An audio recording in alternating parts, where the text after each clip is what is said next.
Welcome to the world's countries, and to another slow and rather uneventful journey through one of the many nations of our planet. This time, we will be talking about Nicaragua, a country in Central America. As always, this is part of our long series where we go through every country in the world, one by one, and tell you everything you need to know about them. And perhaps quite a few things that you really do not need to know either. The goal is not excitement, but rather to drift calmly through geography, history, culture, and daily life in a way that allows you to relax and maybe even fall asleep. In this episode, we will follow the same structure as we usually do. We will begin with facts about the geography of the country, its size, its name, its people, its capital, its economy, and its place in the world. Then we will move on to history, from the earliest records to the colonial period and independence, and further to modern times. After that, we will look at how life is in Nicaragua today.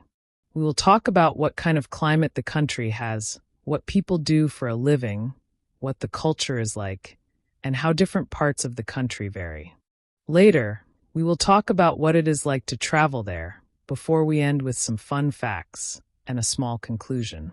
Before we begin, a short note. As with all our episodes, we try our best to be accurate, but mistakes can happen. Geography, history, and facts about countries can be complicated, and sometimes even official sources disagree.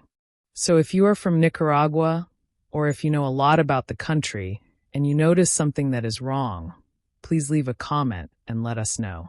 We really appreciate corrections, additions, or just your thoughts. It helps us improve, and it also helps other listeners learn. We especially love hearing from people who actually live in the countries we are covering. It gives an extra dimension when we can add small details from those who know the place from everyday life. So if you are from Nicaragua or have lived there, please tell us in the comments what you think of this episode, and maybe share something about your own experience. As always, you are also welcome to say where in the world you are listening from. We know that our little community of listeners is spread across the globe, and it is always nice to hear that connection. So let us begin. Let us take a slow journey to Central America, to a country between Honduras and Costa Rica, with coasts on both the Pacific Ocean and the Caribbean Sea.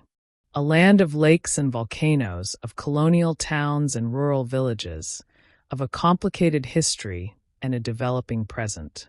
This is Nicaragua, and in the next hours we will go through it step by step. Geography and location.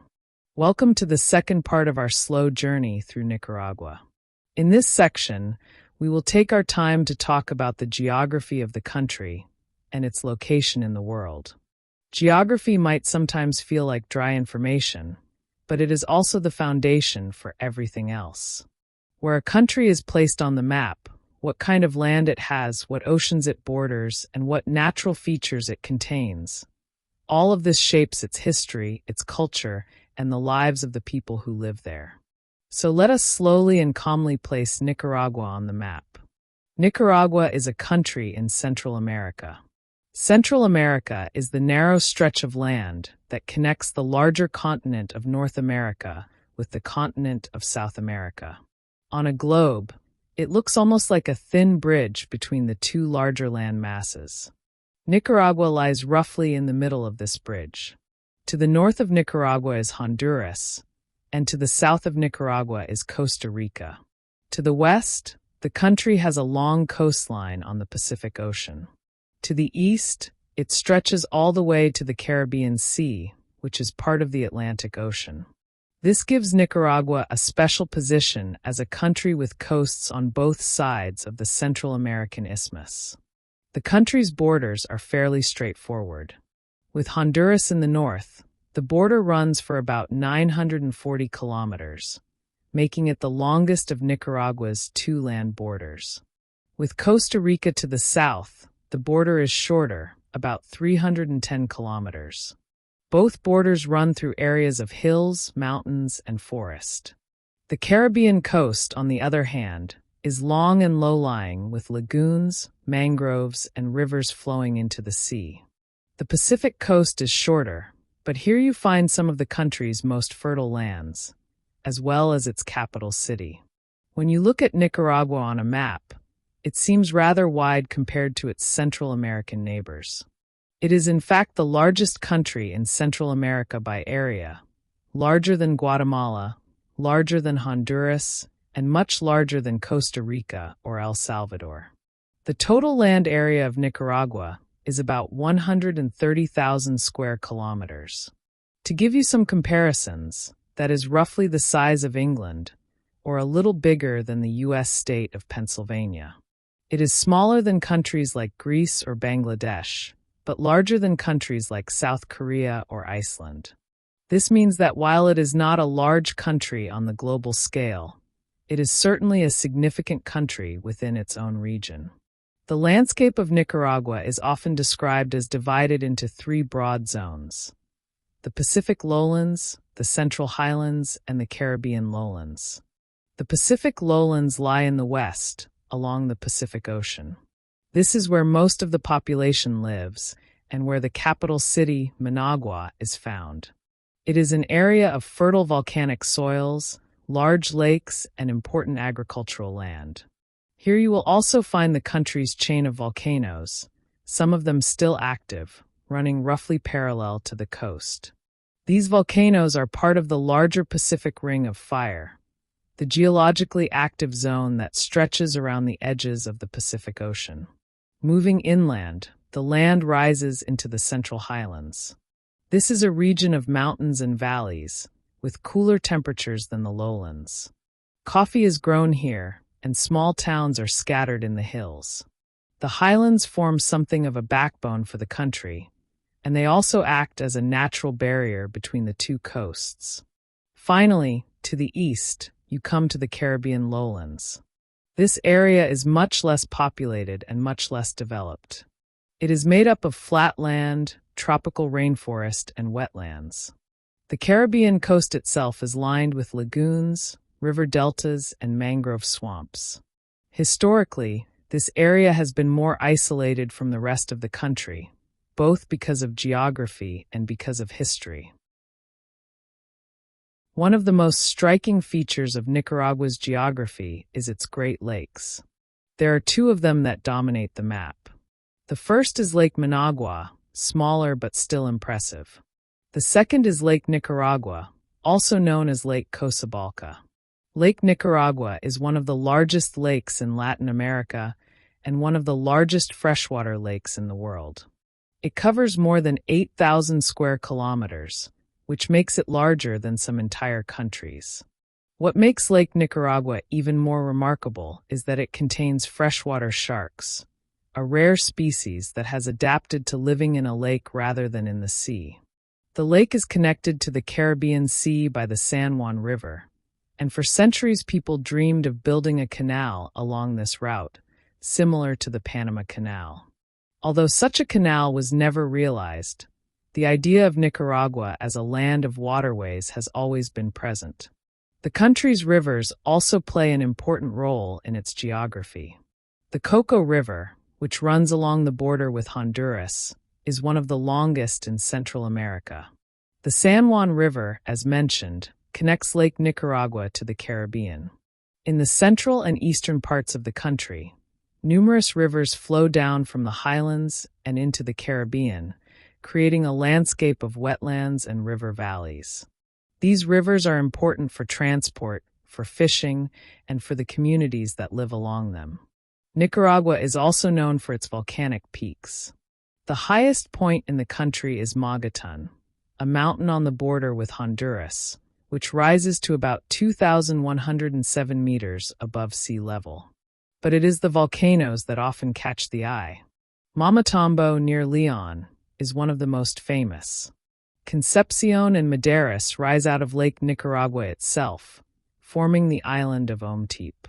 Macea volcano, near Managua, is still active, and it has a crater that glows with molten lava. These volcanoes are not just dramatic landscapes.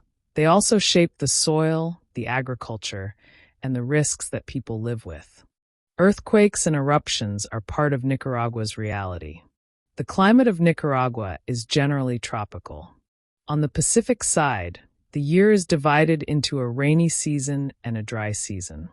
The dry season runs roughly from November to April, while the rainy season runs from May to October. On the Caribbean side, the climate is wetter and more humid, with rain possible throughout the year. Temperatures are generally warm, but the highlands are cooler, making them a comfortable retreat during the hottest months. Hurricanes sometimes strike the Caribbean coast, adding to the challenges of life in that region. If you look at the map of Central America as a whole, Nicaragua occupies a central position. It has long been a crossroads, both in terms of geography and in terms of ideas. To travel from North America to South America, you pass by Nicaragua. To sail between the Atlantic and the Pacific, Nicaragua's lakes and rivers almost seem to invite the possibility of crossing here. Geography has given the country this sense of being a middle land, a place that connects. So, when we speak of Nicaragua's geography and location, we are not just talking about numbers and coordinates. We are talking about a land of coasts and volcanoes, of great lakes and mountain ridges, of fertile valleys and remote rainforests. It is a geography that is both a gift and a challenge, offering resources and beauty, but also dangers and difficulties. As we continue our journey, keep this map in mind. The land itself will be a quiet presence in everything we talk about, whether it is history, culture, or daily life. Because geography is never just background. It is the stage on which the story of Nicaragua unfolds. Name, size, and global position. In this part of our long and steady journey through Nicaragua, we will talk about the country's name, its size, and its position among the nations of the world. Names and numbers may sound simple, but they often carry stories and comparisons that help us see the country in a larger context. Let us begin with the name. The official and full name of the country is La República de Nicaragua. In English, the Republic of Nicaragua. But where does the name itself come from? The most common explanation is that it comes from Nicaragua, the name of a people who lived around Lake Nicaragua when the Spanish arrived in the early 1500s. According to this version, the Spaniards combined Nicaragua with the Spanish word for water, agua, to form Nicaragua, a land of water, named after both its people and its lakes. It is a fitting name, because Nicaragua is indeed a country of great bodies of water, rivers, and lakes, some of the largest in Central America. Now let us turn to the size of the country. Nicaragua covers about 130,000 square kilometers of land. To be more precise, most estimates place it at around 130,370 square kilometers. This makes Nicaragua the largest country in Central America. Larger than Honduras, larger than Guatemala, and much larger than El Salvador or Costa Rica. Yet, in global terms, it is not among the giants. On the list of the world's largest countries by area, Nicaragua is somewhere in the middle. There are about 195 countries in the world, depending a little on how you count, and Nicaragua is around number 96 or so when ranked by size. But numbers can feel abstract. So let us compare. Nicaragua is a little bigger than Greece, which is around 131,000 square kilometers. It is also slightly bigger than England, which covers about 130,000 square kilometers if counted on its own. On the other hand, it is smaller than countries like Bangladesh, which has an area of around 148,000 square kilometers, or Nepal, which has around 147,000. Compared to the United States, Nicaragua is about the size of the state of New York. Compared to Europe, it is larger than Austria or Portugal, but smaller than Italy or Poland. What does this size mean in practice? It means that Nicaragua is large enough to contain quite a variety of landscapes. You can travel from the Pacific coast with its chain of volcanoes to the highlands in the center, and then further east into the rainforests and wetlands along the Caribbean coast, all within one country. It is a land that feels wide compared to its Central American neighbors. While El Salvador can almost be crossed in a single day, Nicaragua requires more time, and its distances shape how people travel and how regions develop. If we think about global position, Nicaragua lies just north of the equator. The equator itself runs across South America, through countries like Ecuador and Brazil, but Nicaragua is not far away. This means that its climate is tropical, with warm temperatures all year round, and a division between rainy and dry seasons, rather than 4 distinct seasons. The country's latitude places it firmly in the tropics, but its elevation in the central highlands provides cooler areas. The position of Nicaragua also has a strategic dimension. Because it has coasts on both the Pacific and the Caribbean, it has long been considered as a possible route for a canal between the two oceans. In fact, in the 19th century, before the Panama Canal was built, Nicaragua was seriously considered as the location for such a canal. The presence of Lake Nicaragua, connected to the Caribbean by the San Juan River, seemed to offer a natural pathway. Although the canal was never built, the idea has returned from time to time, most recently in the 21st century, with proposals for a Nicaragua canal. These plans have so far not materialized, but they remind us of the country's geographical position as a bridge between oceans. Being in Central America also means that Nicaragua is part of a narrow and sometimes vulnerable strip of land. It lies in a zone prone to earthquakes, hurricanes, and volcanic eruptions. Its position between North and South America has also made it a crossroads for people, goods, and ideas throughout history.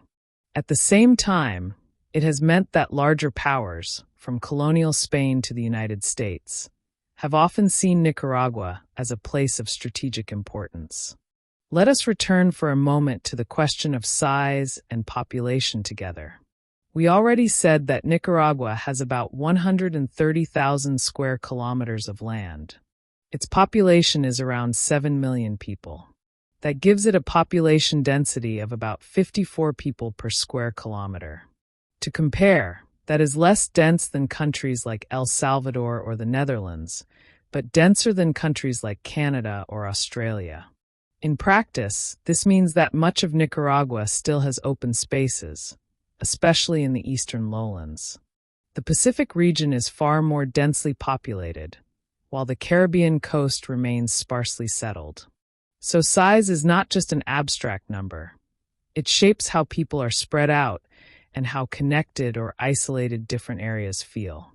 The name Nicaragua, then, connects us to the country's indigenous roots, while the size places it as the largest land in Central America, and the global position places it in the middle of the tropical belt, between oceans and between continents. These three elements, name, size, and position, are not just trivia. They are the frame within which the rest of the country's story unfolds. When you say Nicaragua, you are saying both the name of a people and a land of water. When you look at the map, you are looking at the largest block of land in Central America.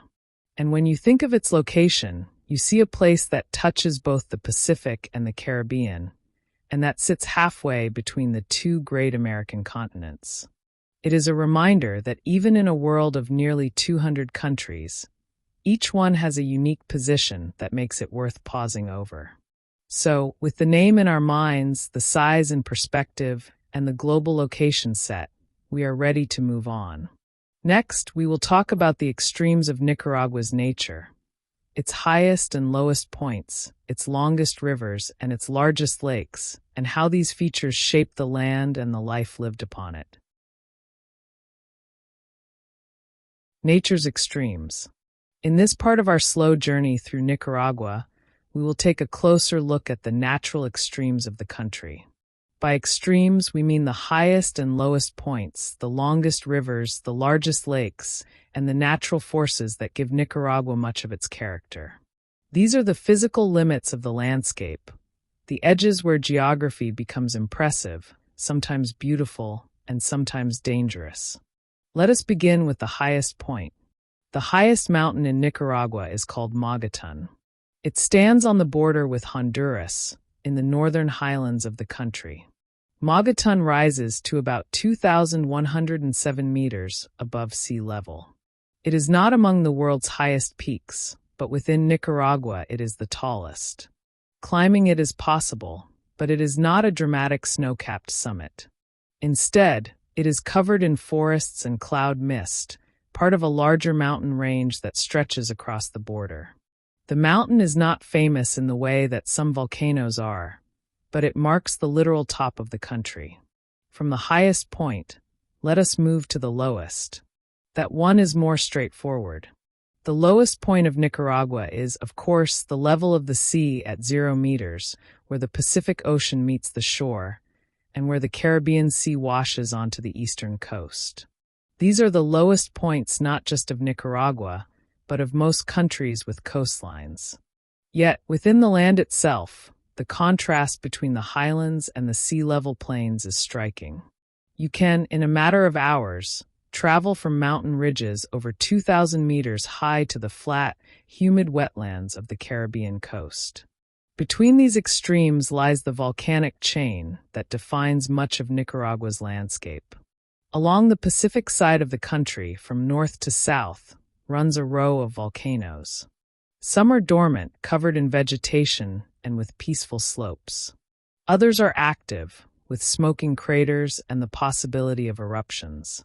Mesilla volcano, not far from the capital Managua, is one of the most accessible active volcanoes in the world. Visitors can look down into a crater where molten lava glows like a red pool.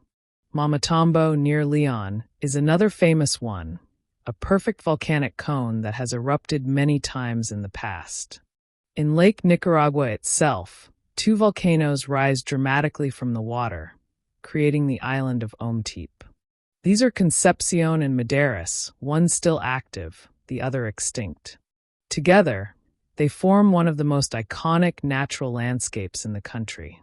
The volcanoes give Nicaragua both fertile soils and dangerous moments.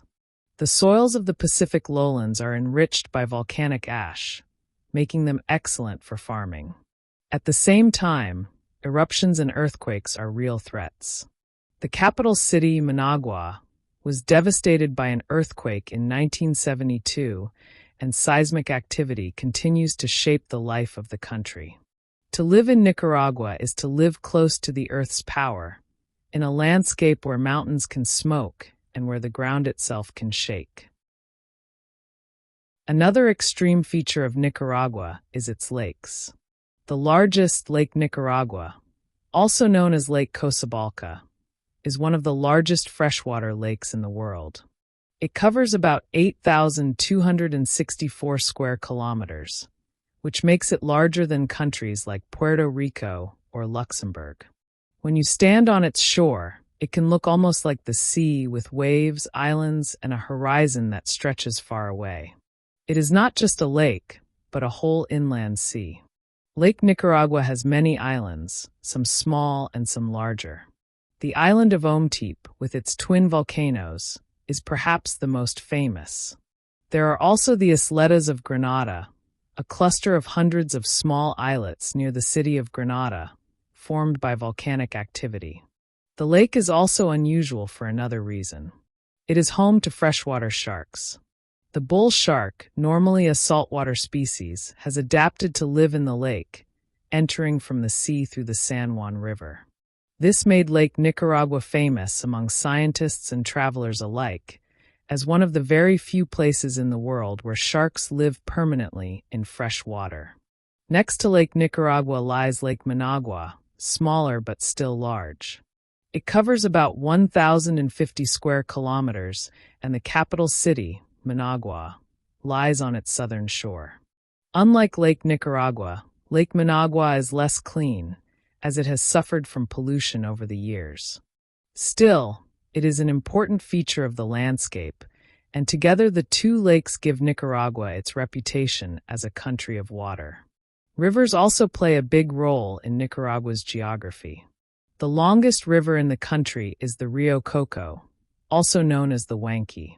It forms much of the border with Honduras, winding for about 680 kilometers before reaching the Caribbean Sea. It is one of the longest rivers in Central America, and it runs through remote areas with little population.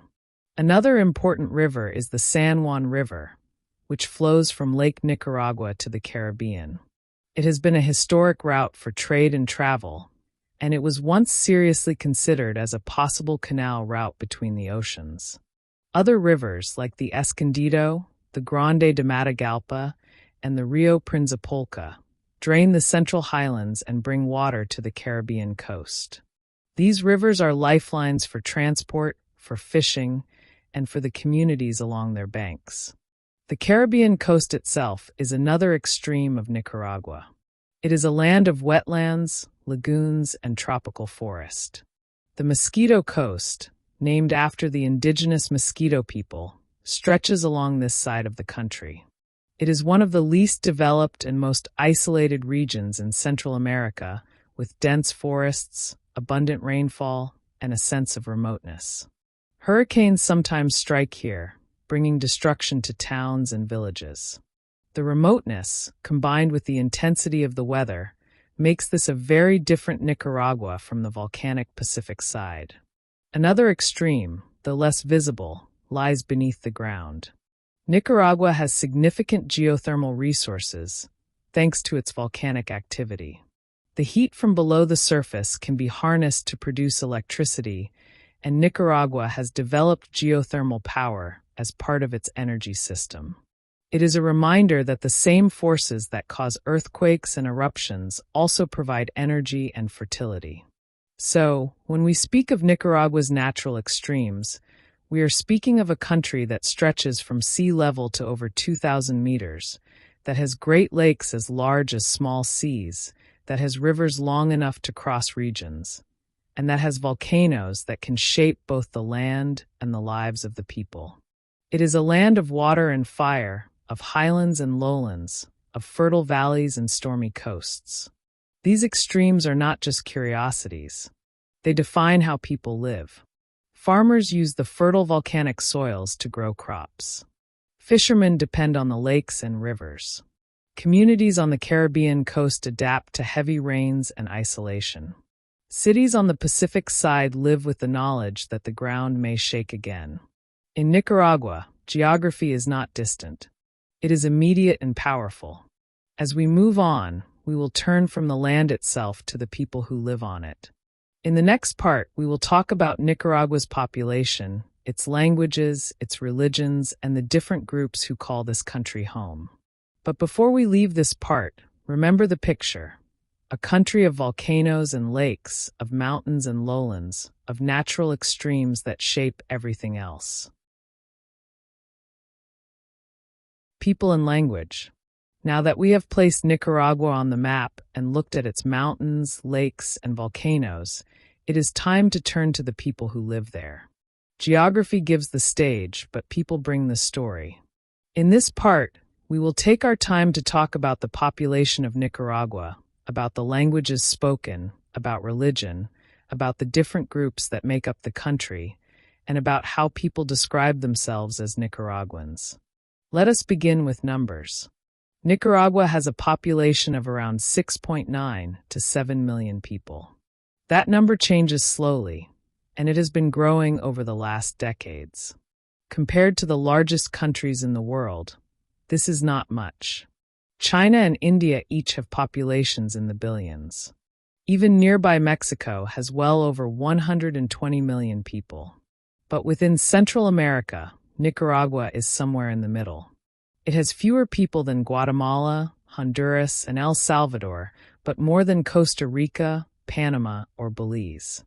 On the global ranking of countries by population, Nicaragua is usually placed around number 110, depending on which year and which source you use. Numbers, however, gain meaning in comparison. Nicaragua, with about 7 million people, has roughly the same number of inhabitants as Paraguay, Laos, or Bulgaria. It is a little more than countries like Libya or El Salvador, but a little less than countries like Hong Kong or Serbia. This gives us a sense of scale. Nicaragua is not tiny, but not large either. It is a medium-sized country, with a population that is big enough to sustain a national identity and culture, but small enough that many people may still feel connected through shared traditions. Population density is another way of looking at it. With an area of about 130,000 square kilometers and 7 million people, Nicaragua has a density of roughly 54 people per square kilometer. That is far less than the crowded Netherlands, which has over 500 per square kilometer, but more than countries like Canada, which has only about 4. This middle density reflects the geography. Most people live in the Pacific lowlands, in and around cities like Managua, León, and Granada. The Central Highlands are less densely populated, and the Caribbean coast is very sparsely inhabited, with large areas of forest and wetland. Now let us talk about language. The official language of Nicaragua is Spanish. Nearly all Nicaraguans speak Spanish, and it is the language of government, education, and media. But Spanish in Nicaragua has its own sound. The local accent is softer in some ways than in other countries, with a distinct rhythm that marks it as Nicaraguan. Yet, Spanish is not the only language. On the Caribbean coast, several indigenous and Afro-descendant groups have their own languages. The Mosquito people speak Mosquito, a language of their own. There are also speakers of Mayangna and Rama, smaller indigenous languages. In addition, on the Caribbean coast, English-based Creole is widely spoken. This comes from the history of British influence in that region. So while Spanish dominates nationally, Nicaragua is in fact a multilingual country, especially once you move away from the Pacific side. Religion is another defining feature. Nicaragua is traditionally a Christian country. The majority of the population identify as Roman Catholic, but in recent decades Protestant denominations, especially evangelical groups, have grown rapidly. Today, perhaps half the country is Catholic, and a large share, around 40%, is Protestant. There is also a small number of people who follow other religions, or who say they do not belong to any. Religion plays an important role in festivals, traditions, and public life, but Nicaragua does not have an official state religion. What about the word used to describe the people? The demonym, as it is called. In English, the people of Nicaragua are called Nicaraguans. In Spanish, they are called Nicaraguenses. It is a word that may look a little complicated, but it is simply the way Spanish forms the name for people from Nicaragua. Ethnically, Nicaragua is a mixed country.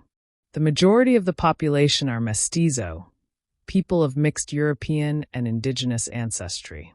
This reflects the long history of colonization and intermarriage. About 2/3 of the population identify as mestizo. There is also a significant minority of people who identify as white, largely descended from Spanish settlers. Indigenous groups, such as the Mosquito, the Mayangna, and the Rama, make up a small but important part of the population, especially on the Caribbean coast. Afro-descendant communities, including the Creole population of the Atlantic coast and the Garifuna people, also form part of the national mix. This gives Nicaragua a cultural variety that is sometimes less visible from the outside, but deeply felt within the country. Nicaragua is also a young country, demographically speaking. The median age is in the mid-20s. This means that half the population is younger than that. Compared to European countries, where the median age is often in the 40s, Nicaragua has a much younger society. This reflects higher birth rates and a history of rapid population growth. It also means that many of the challenges the country faces are tied to education, jobs, and opportunities for a young generation. When we look at growth, Nicaragua's population is still increasing, but not as fast as in the past. Fertility rates have been declining, meaning that families are having fewer children on average than before. Life expectancy has also been rising, though it is still lower than in more developed countries.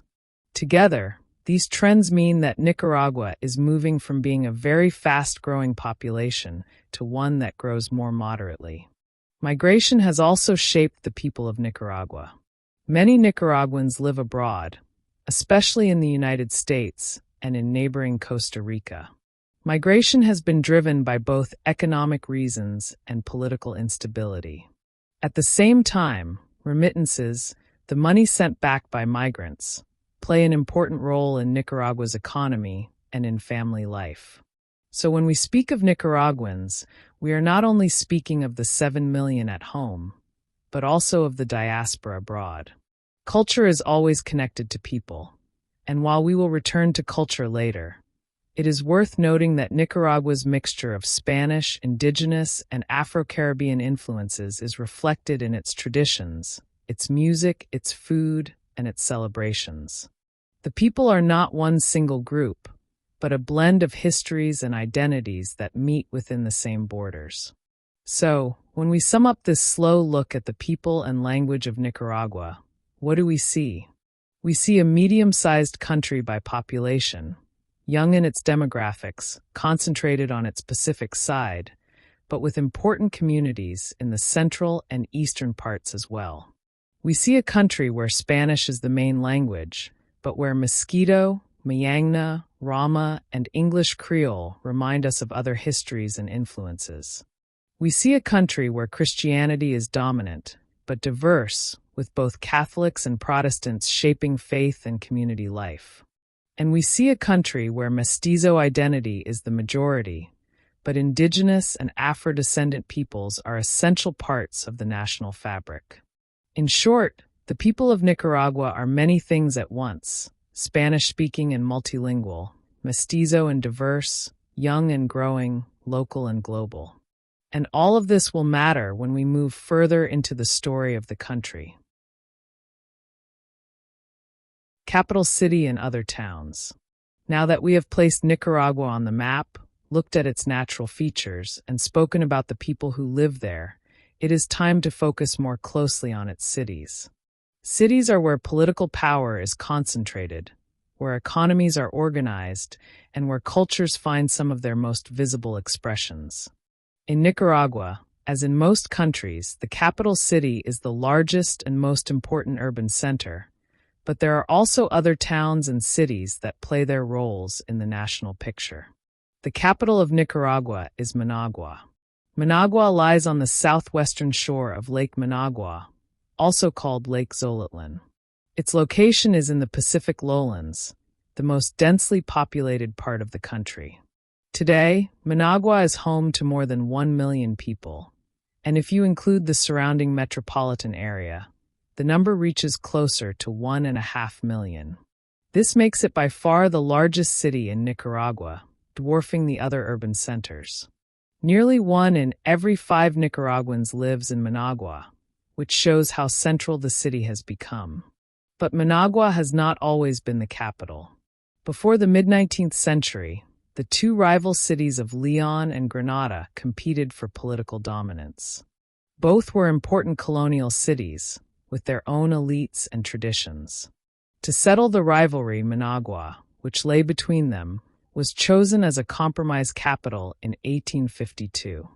At that time, it was a relatively small town, but it grew quickly once it became the political center of the country.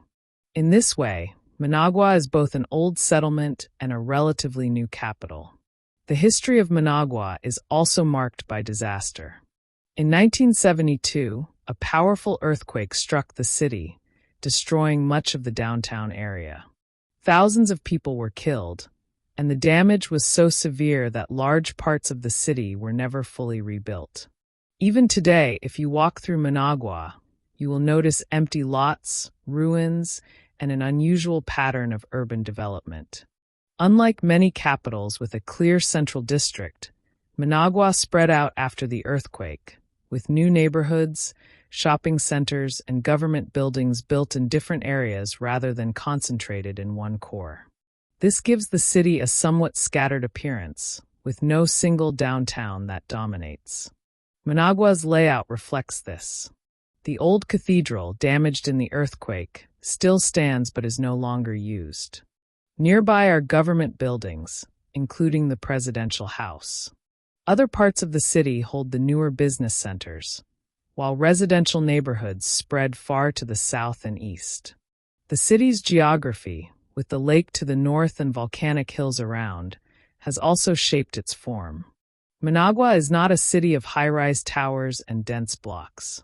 It is more horizontal, with wide avenues, parks, and lower buildings. Economically, Managua is the hub of Nicaragua. Most industries, services, and trade flow through the capital. It is the center for government employment, for higher education, and for health services. The international airport Augusto C. Sandino International Airport is located here, making it the main gateway for international travelers. The city also has cultural institutions, such as theaters, museums, and universities, although they may not be as prominent as in larger Latin American capitals. Yet, Managua is only one part of the urban story of Nicaragua. To understand the country, we also need to look at its other major towns. The two most famous after the capital are León and Granada. These are historic colonial cities, and they were once the heart of the country's politics and culture. León lies to the northwest of Managua, not far from the Pacific coast. It is known for its colonial architecture, its universities, and its role in politics. León has long been a center of liberal political thought and activism. The city is home to the largest cathedral in Central America, the León Cathedral, which is a UNESCO World Heritage Site.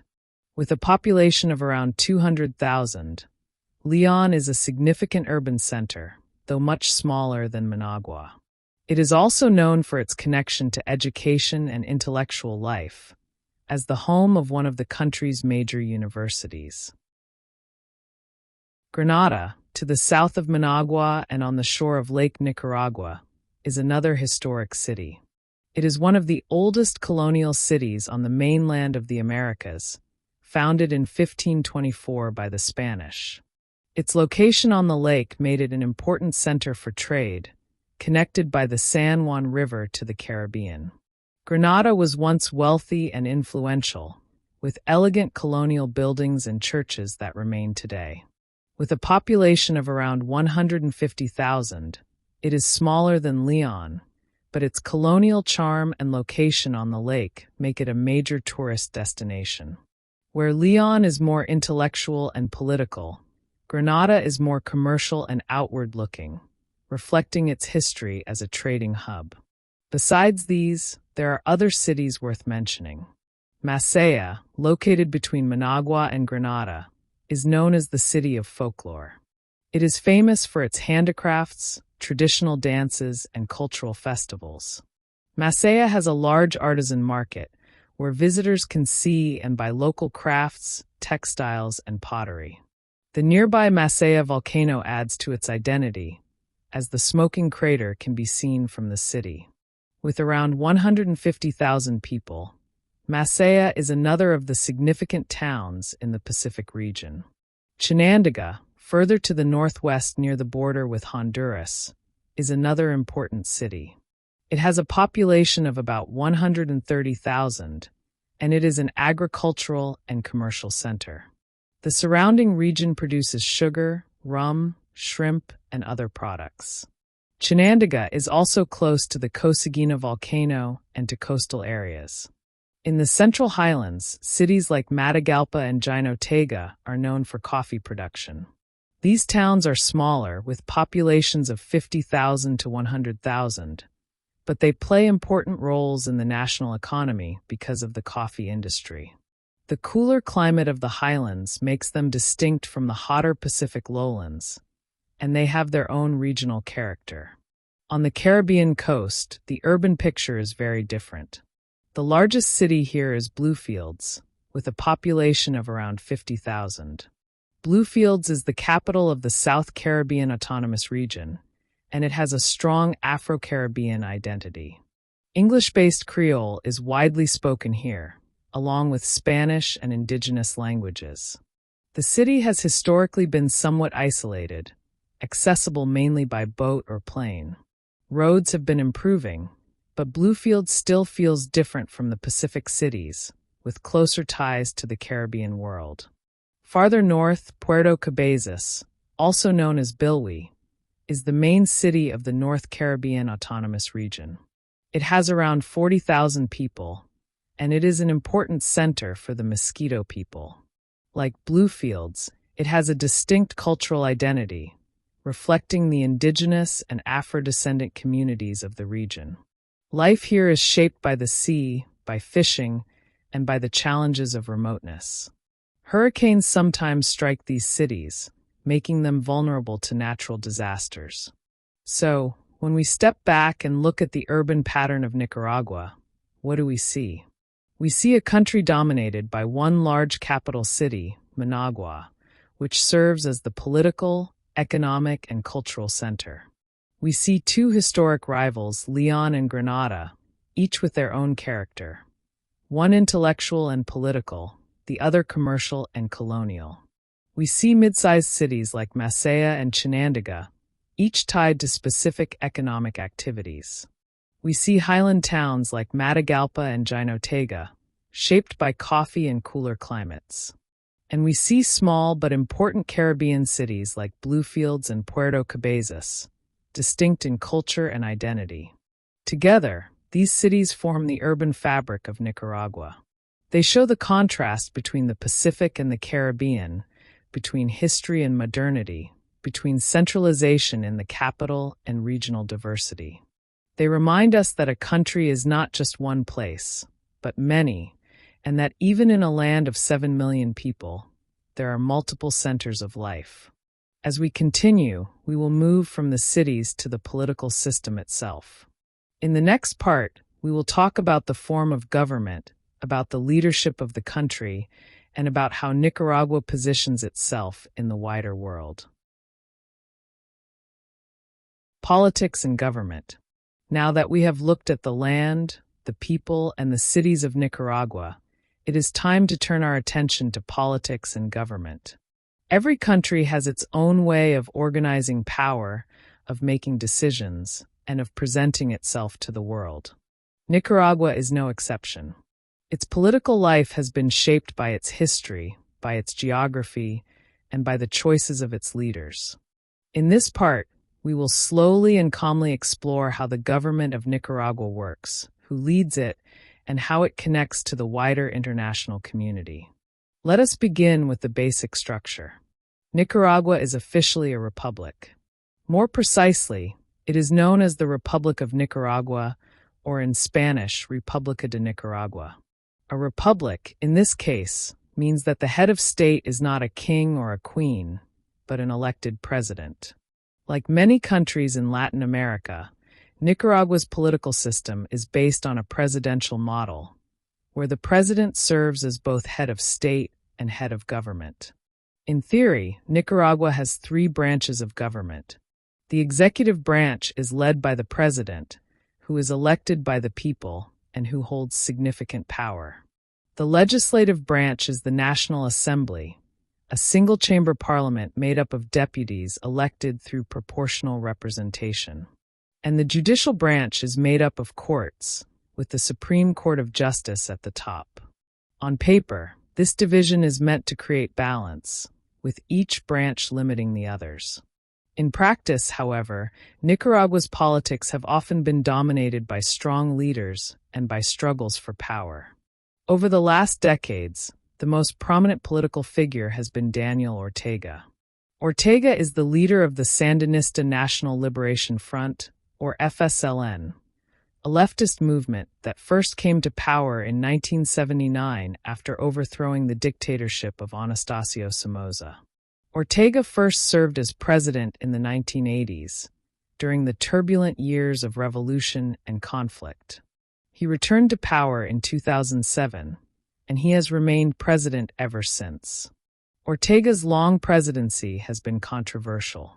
Supporters say that under his leadership, Nicaragua has achieved stability, improved infrastructure, and expanded social programs. Critics, however, argue that he has concentrated power in his own hands, weakened democratic institutions, and used state control to suppress opposition. Elections have continued to be held, but international observers and human rights groups have raised concerns about their fairness. Opposition leaders have been imprisoned or forced into exile, and independent media have faced restrictions. Alongside Daniel Ortega stands his wife, Rosario Murillo, who is vice president. Murillo is also a highly visible public figure, often appearing in state broadcasts, delivering speeches, and shaping government communication. The prominence of the presidential couple is a defining feature of Nicaraguan politics today. The legislature, the National Assembly, is made up of 92 members. Deputies are elected to 5-year terms. The Assembly passes laws, approves the budget, and ratifies international treaties. But given the dominance of the ruling party, its independence is limited. The judiciary, too, has been criticized for lacking autonomy, with the Supreme Court often seen as aligned with the executive branch. Beyond the formal structures, it is important to understand the political parties. The Sandinista National Liberation Front, or FSLN, is the ruling party, with its origins in the revolutionary struggle against the Somoza dictatorship. Over time, it has shifted from being a broad revolutionary movement to being the central political machine of Ortega's government. Opposition parties exist, such as the Constitutionalist Liberal Party and smaller groups, but their influence has diminished, especially as many leaders have faced legal and political pressures. The style of governance in Nicaragua has increasingly been described as authoritarian by outside observers. Organizations such as Freedom House and Human Rights Watch point to limits on political freedoms, on civil society, and on independent media. Within Nicaragua, however, opinions vary. Some citizens express support for Ortega, especially in rural areas where infrastructure projects and social programs have brought tangible benefits. Others, particularly in the cities and among younger generations, are more critical. On the international stage, Nicaragua is a member of many organizations. It is part of the United Nations, the Organization of American States, and the Central American Integration System. It is also a member of the Non-Aligned Movement, reflecting a tradition of trying to avoid close alignment with either of the major global blocs during the Cold War. In recent years, however, Nicaragua's international relations have shifted. The government has built closer ties with countries like Russia, China, Cuba, and Venezuela, while relations with the United States and many European countries have become strained. Sanctions have been imposed by the U.S. and the European Union in response to human rights concerns. Regionally, Nicaragua cooperates with its Central American neighbors, but it also has tensions, especially with Costa Rica, over issues like migration, border disputes, and the environment. With Honduras to the north, relations have historically been more straightforward, though disputes over maritime borders have sometimes arisen. The dream of building a canal through Nicaragua has also brought international attention, especially from Chinese investors, though so far no such project has been realized. Let us also look at some social indicators connected to government. Life expectancy in Nicaragua is around 75 years. This is higher than in some poorer countries, but lower than in wealthier nations. The government provides healthcare and education, but resources are limited and many services are concentrated in the cities. Corruption, inequality, and poverty remain challenges. Nicaragua's Human Development Index, which we will explore more fully in a later section, places it in the medium category, reflecting both progress and ongoing difficulties. The military in Nicaragua is relatively small, and it does not play the same dominant role as in some other Latin American countries. The police, however, are an important force, and in recent years they have been heavily involved in controlling protests and dissent. Civil society, churches, and NGOs have historically been influential in Nicaragua, but their space has narrowed as regulations have increased. When we step back and look at the political picture, what do we see?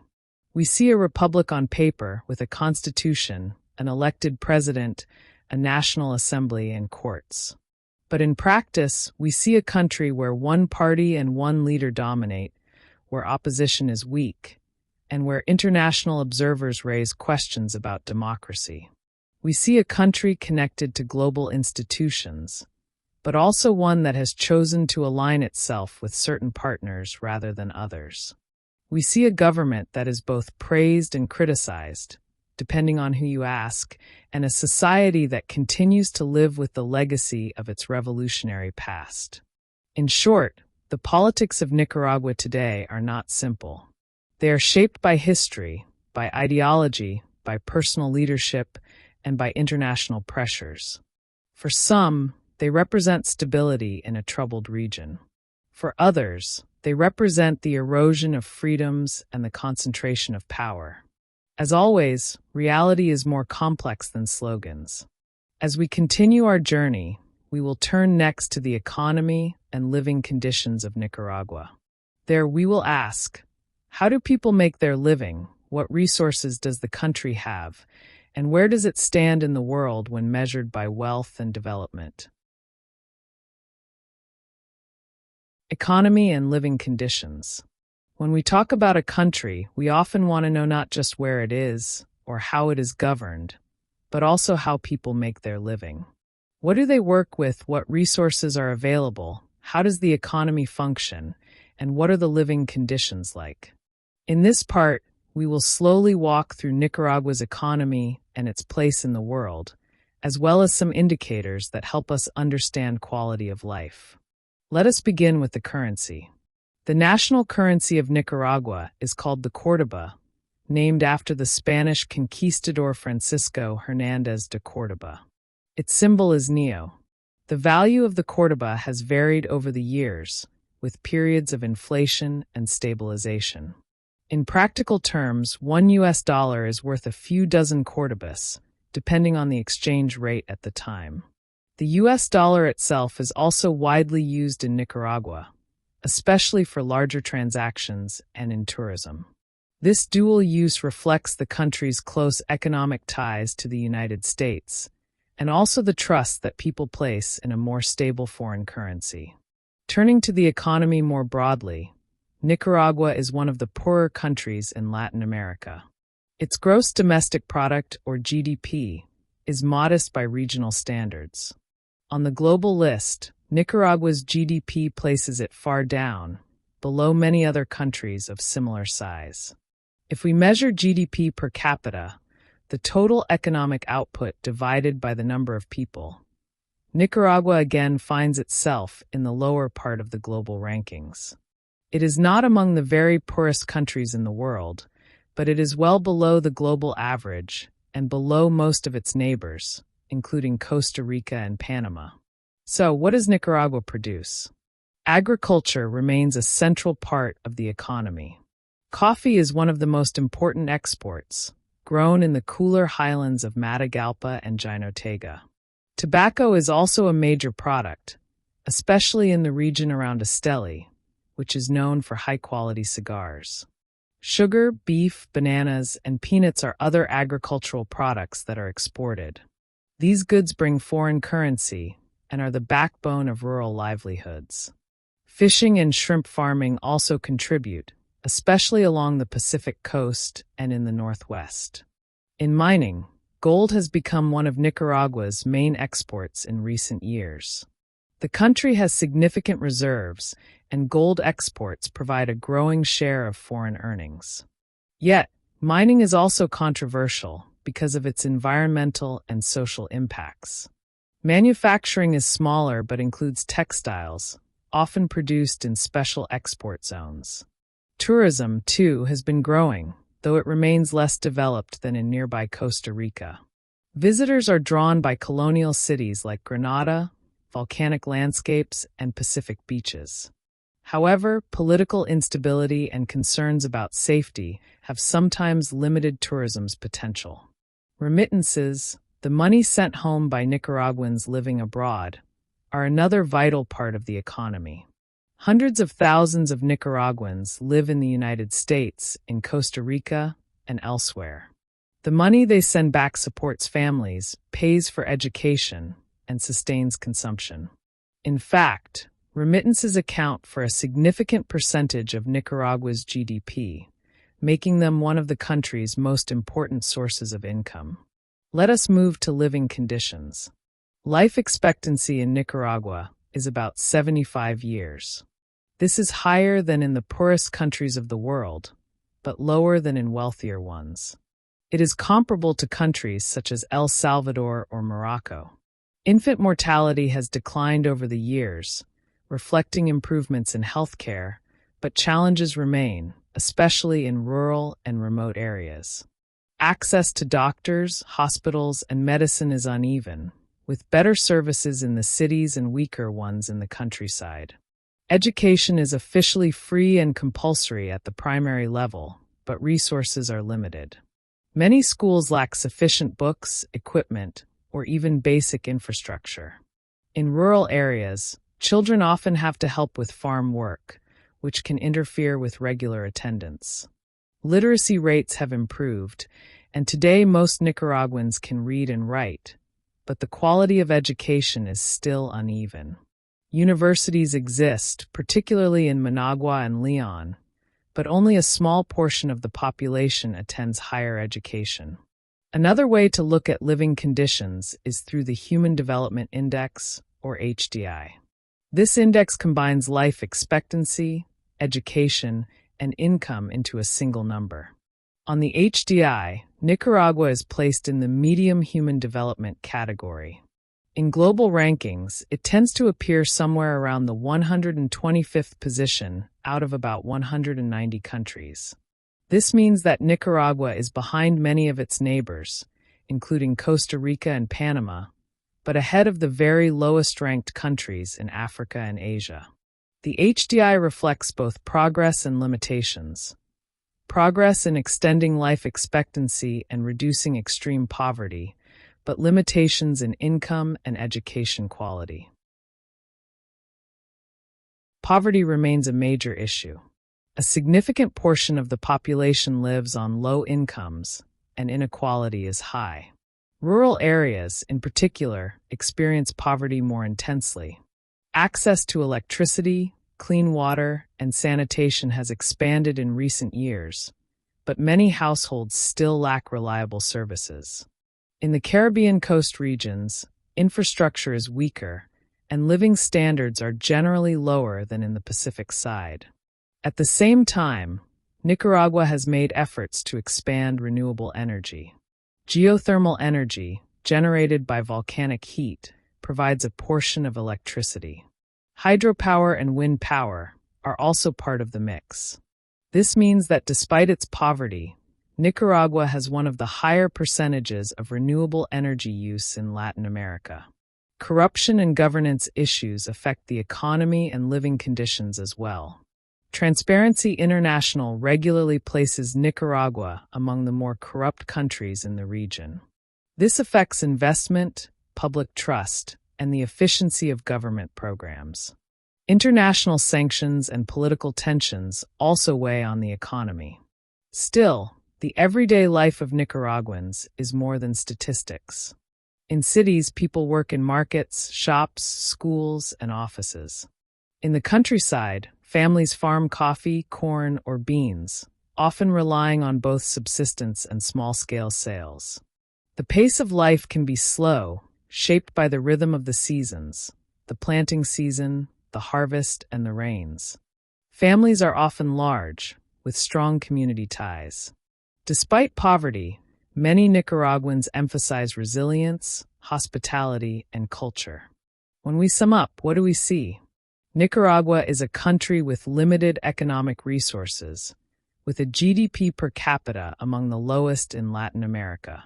It relies heavily on agriculture, remittances, and increasingly gold. Tourism and renewable energy offer opportunities, but political uncertainty and infrastructure limitations hold back growth. Living conditions reflect both progress in health, literacy, and renewable energy, and persistent challenges in poverty, inequality, and access to services. On the Human Development Index, Nicaragua is in the middle range. Not among the worst, but not among the best either. A country of contrasts, with a young population, with challenges but also with strengths. As we move forward, we will leave the present and turn to the past. In the next parts, we will look at the history of Nicaragua, from the earliest times through colonization, independence, revolution, and into modern years. Because to understand how Nicaragua became what it is today, we need to know the long path that brought it here.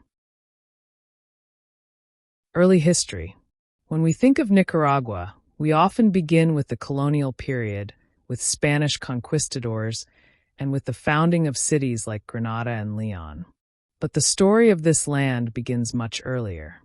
Long before Europeans arrived, the territory that is now Nicaragua was home to many different peoples, with their own cultures, languages, and ways of life.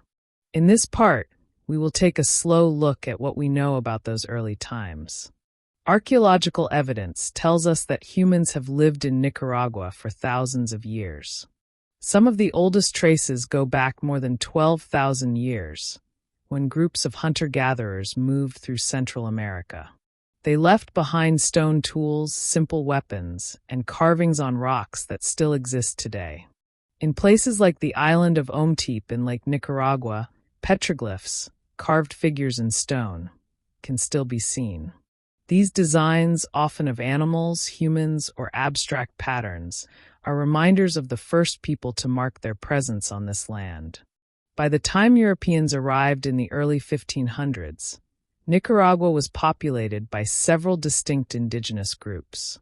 Along the Pacific side, close to the lakes and fertile volcanic soils, lived groups who had connections to the cultures of Mesoamerica, the great cultural region that stretched from central Mexico down into Central America. These groups included the Nicaragua people, after whom the country is named, as well as the Corotega. They spoke languages related to Nahuatl, the language of the Aztecs. Their societies practiced agriculture, growing maize, beans, and squash, the crops often called the Three Sisters of Mesoamerican farming. They also grew cacao, used not only as food but also as currency. These communities built villages and towns with leaders, warriors, and priests. They played ball games, as other Mesoamerican peoples did, and their rituals connected them to a wider world of gods and spirits. Trade routes connected them to other peoples in the region, bringing obsidian, jade, feathers, and other goods. In short, the Pacific side of Nicaragua was part of a broader Mesoamerican cultural sphere. In contrast, the Caribbean coast was home to very different groups. Here lived peoples like the Mosquito, the Sumo, today called Mayangna, and the Rama. Their languages were not related to Nahuatl, but belonged to other families. Their ways of life were also different. Instead of maize-based agriculture, they relied more on fishing, hunting, and shifting cultivation in the forest. Their societies were smaller and less centralized, more oriented to local communities than to large kingdoms. They lived in close connection with the rivers, lagoons, and forests of the eastern lowlands. So already before colonization, Nicaragua was a land of contrasts. A Pacific side tied to Mesoamerican culture and a Caribbean side with its own indigenous traditions. This division would later shape the country's history, as outside powers engaged more heavily with the West than with the East. One of the most significant encounters in Nicaragua's early history was with the Spanish explorers. In 1522, Gil González de Vila led one of the first Spanish expeditions into the region. He met with the Nicaragua people near Lake Nicaragua. According to accounts, González baptized thousands of indigenous people in a short time, though the meaning of these baptisms was likely very different for the two sides. He also collected tribute in gold and pearls. The encounter was not only about religion or tribute. It marked the beginning of a new era when European disease, weapons, and ambitions would transform the land. Diseases such as smallpox, measles, and influenza, against which the indigenous population had no immunity, spread quickly and caused devastating losses. Entire communities were weakened even before full military conquest took place. In 1524, Francisco Hernández de Córdoba founded the first permanent Spanish settlements in Nicaragua. Granada on the shore of Lake Nicaragua and León further northwest. These two cities became the foundations of Spanish rule in the region. From here, colonization spread with encomiendas, grants of land and labor, placing indigenous people under the control of Spanish settlers. The conquest of Nicaragua was brutal. Indigenous resistance was strong at first, but Spanish horses, steel, and firearms gave them an advantage. Combined with the impact of disease, resistance gradually weakened. By the mid-16th century, much of the Pacific side was under firm Spanish control. The Caribbean side, however, remained outside effective Spanish domination for much longer. Dense forests, wetlands, and the resilience of the coastal peoples made Spanish penetration difficult. This early colonial period set patterns that would last for centuries. The Pacific lowlands became the heart of Spanish Nicaragua, the place of cities, farms, and administration. The eastern lowlands remained more isolated, often neglected by Spanish authorities. This division between West and East, between Pacific and Caribbean, between Spanish and indigenous, would continue to shape Nicaragua's development. Another important aspect of early history is the mixing of peoples. From the start, Spanish settlers, indigenous groups, and later, African slaves brought to the Caribbean all contributed to the population. This mixture created the mestizo identity that today forms the majority of Nicaraguans. But in the 16th century, the divisions were sharper. Spaniards occupied the top of the social hierarchy, mestizos occupied a middle position, and indigenous peoples were often forced into labor or pushed aside. The early centuries of colonial rule saw the building of churches, monasteries, and farms.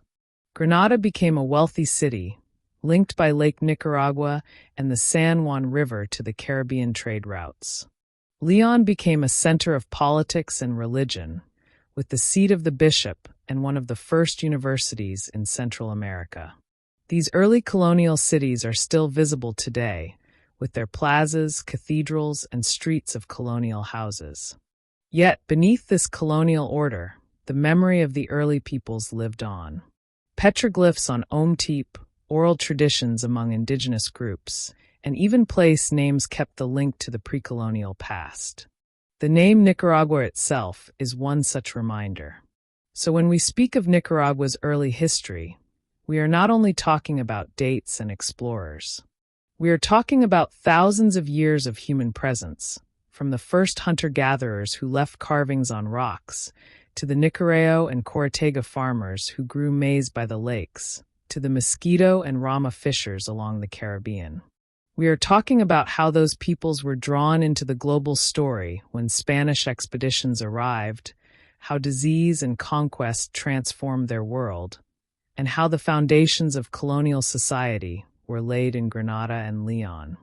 In the next part, we will continue this story by looking more closely at the colonial era itself, how Nicaragua was ruled as part of the Spanish Empire, how it was shaped by trade and by conflict, and how the seeds of independence were slowly planted. Colonial period and independence. In the last part, we looked at the earliest history of Nicaragua, from the time of the first peoples through to the arrival of the Spanish in the early 1500s. Now we turn to the centuries that followed, the long period of colonial rule under Spain, and the path that eventually led to independence. When the Spanish consolidated their control over Nicaragua in the 1500s, they did so in ways familiar across the Americas. They established towns, churches, and systems of administration. The two main cities founded in 1524, Granada and León, became the pillars of colonial Nicaragua. Granada, located on Lake Nicaragua, grew wealthy from trade. Goods could be shipped down the San Juan River to the Caribbean and then to Spain. León, located inland, became the political and religious center, with the seat of the bishop and one of the earliest universities in the region. The rivalry between Granada and León began almost immediately, and it would shape the country's politics for centuries. The Spanish crown ruled Nicaragua as part of the Captaincy General of Guatemala, a large administrative unit that included most of Central America. This captaincy was itself part of the Viceroyalty of New Spain, centered in Mexico City. This meant that Nicaragua was not an independent colony, but part of a wider administrative structure, with decisions made in distant capitals. Local officials answered to Guatemala, and Guatemala answered to Mexico, and Mexico in turn answered to Spain. Life in colonial Nicaragua was marked by hierarchy. At the top were the Spanish-born elites, known as peninsulars. Below them were the Criollos, people of Spanish descent born in the Americas. Below them again were mestizos, the mixed descendants of Europeans and indigenous peoples. Indigenous people themselves were often forced into labor through systems like the encomienda, where Spanish settlers were granted the right to the labor and tribute of local communities. African slaves were also brought, especially to the Caribbean coast, adding another layer to the mix of peoples. Economically, colonial Nicaragua was not as wealthy as some other Spanish colonies. Unlike Mexico or Peru, it did not have vast silver or gold mines. Instead, its wealth came mainly from agriculture, from cattle, indigo dye, and later cacao and other crops.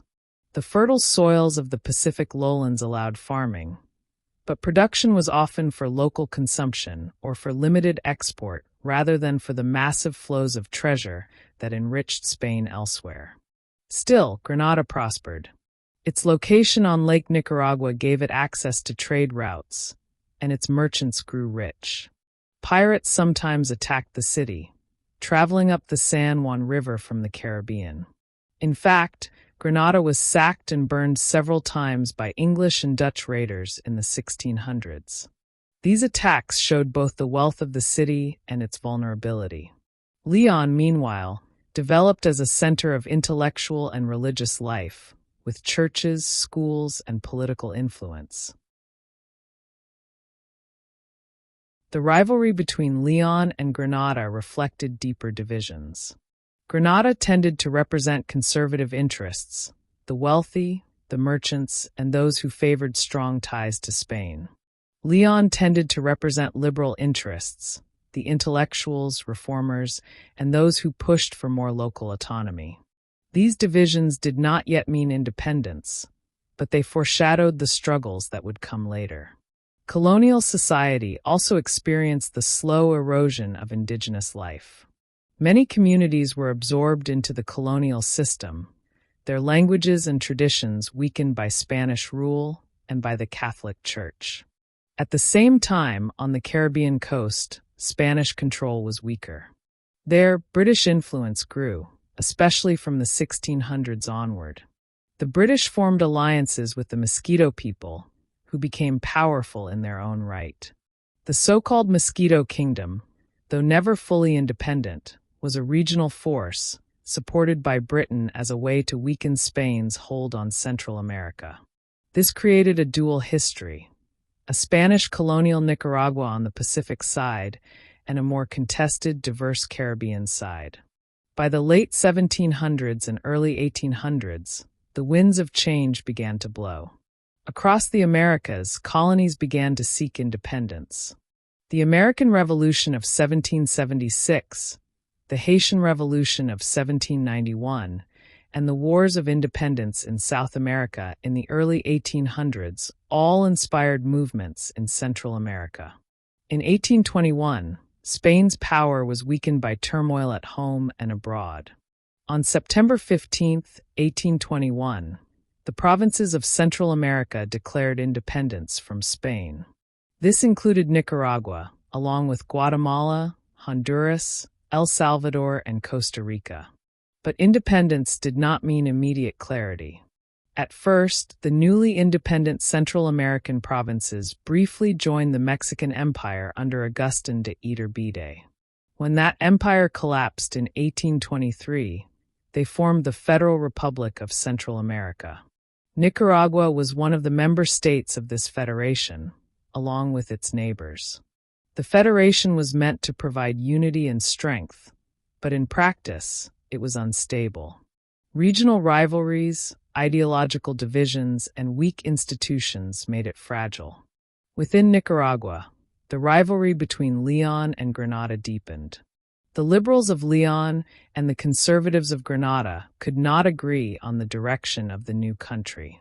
Civil wars broke out, sometimes involving foreign adventurers and mercenaries. The most famous of these was William Walker, an American who in the 1850s briefly took power in Nicaragua and declared himself president. His involvement, though later, reflected the instability that grew out of the colonial divisions. By 1838, the Central American Federation collapsed, and Nicaragua declared itself an independent republic. This marked the end of the colonial and early post-colonial era. From then on, Nicaragua was formally a sovereign state, though its politics remained deeply divided and often influenced by foreign powers. When we look back on the colonial period, we see patterns that lasted long after independence. The dominance of Granada and León, the division between conservatives and liberals, the concentration of power on the Pacific side, while the Caribbean coast followed a different path.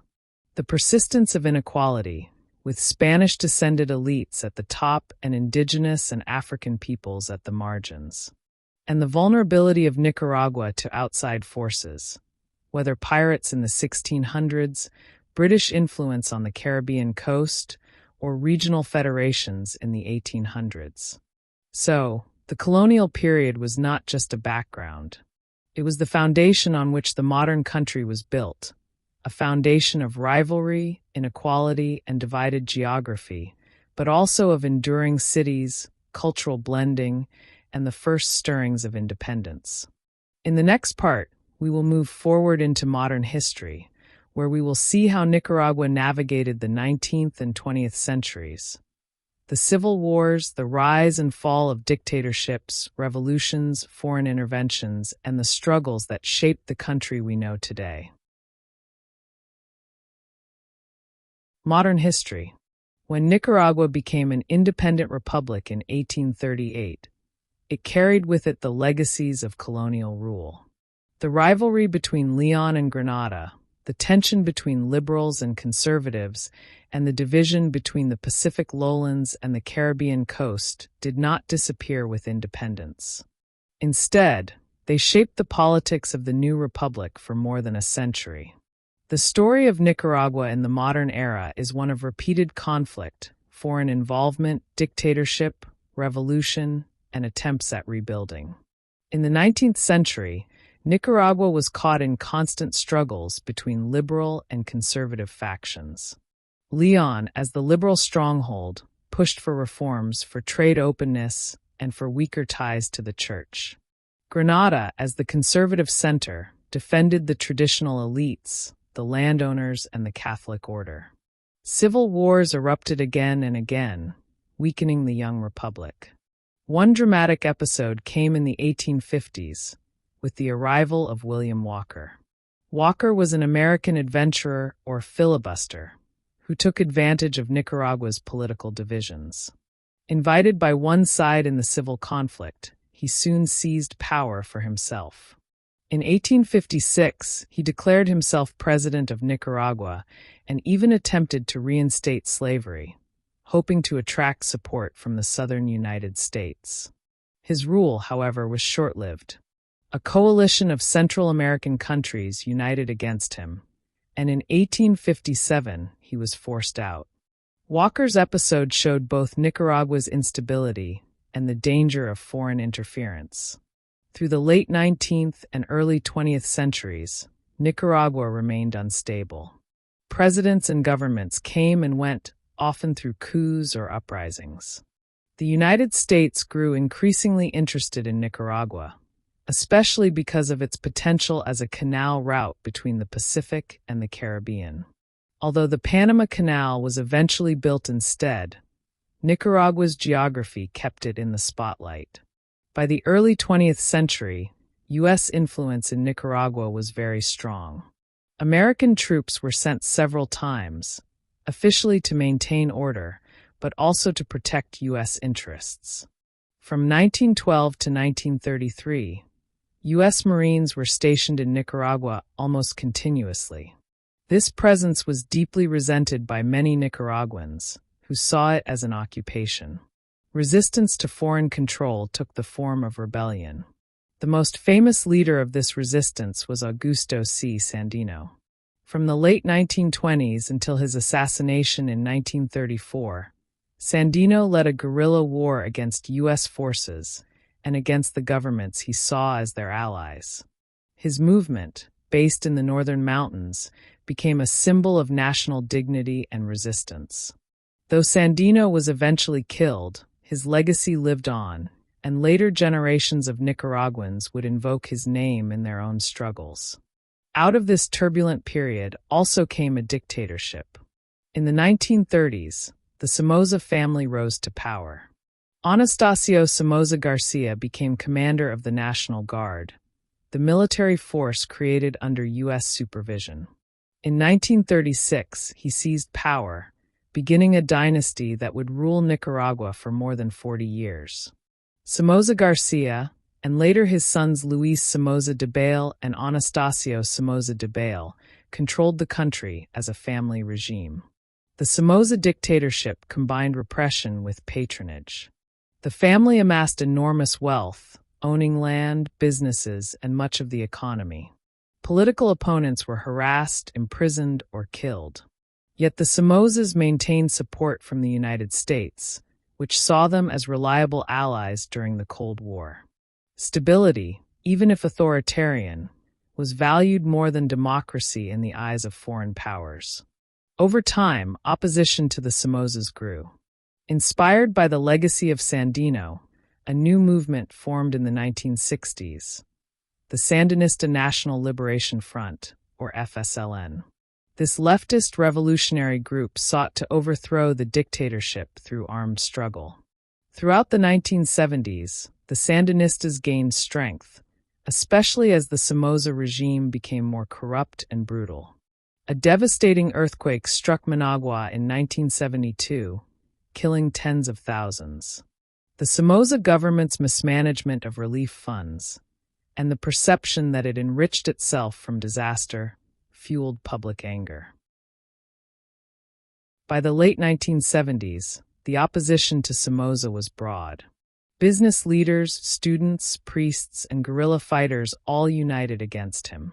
In 1979, after years of struggle, the Sandinistas launched a final offensive. Somoza fled the country, and the FSLN took power. The Sandinista Revolution of 1979 marked a turning point in Nicaragua's modern history. The new government promised land reform, literacy campaigns, healthcare, and independence from foreign domination. For many, it was a time of hope. The Sandinistas gained international support from Cuba, the Soviet Union, and other socialist countries. But they also faced strong opposition, especially from the United States. In the 1980s, Nicaragua was drawn into the wider Cold War. The U.S. government under President Ronald Reagan opposed the Sandinistas, seeing them as allies of communism. The U.S. funded and trained counter-revolutionary forces, known as the Contras. The Contra War devastated Nicaragua, with villages attacked, infrastructure destroyed, and thousands killed. The conflict drained resources, polarized society, and made development nearly impossible. At the same time, the Sandinistas imposed measures that critics described as authoritarian, limiting press freedom and opposition parties. In 1990, after years of war and economic hardship, Nicaragua held elections. To the surprise of many, the Sandinistas lost. Violeta Chamorro, leader of a broad opposition coalition, became president. Her victory marked a peaceful transfer of power, ending the war and opening a new chapter. Over the next decades, Nicaragua went through several governments, with efforts to stabilize the economy and rebuild after years of conflict. Yet, the story did not end there. In 2007, Daniel Ortega, the former revolutionary leader of the Sandinistas, returned to power through elections. His presidency, which continues today, has been marked by both continuity and controversy. On the one hand, his government has invested in social programs, infrastructure, and renewable energy. On the other hand, critics accuse him of undermining democracy, concentrating power, and repressing dissent. Protests in 2018 against Social Security reforms grew into a wider movement against Ortega's rule. The government responded with force, leading to hundreds of deaths and international condemnation. Since then, politics in Nicaragua have remained tense, with opposition leaders imprisoned or exiled, and with the government tightening its control. So, when we look at Nicaragua's modern history, what do we see? We see a country that moved from civil wars in the 19th century to foreign interventions in the early 20th. We see a long family dictatorship under the Somozas, overthrown by a revolutionary movement. We see a hopeful but troubled experiment with revolution, followed by a devastating proxy war in the Cold War.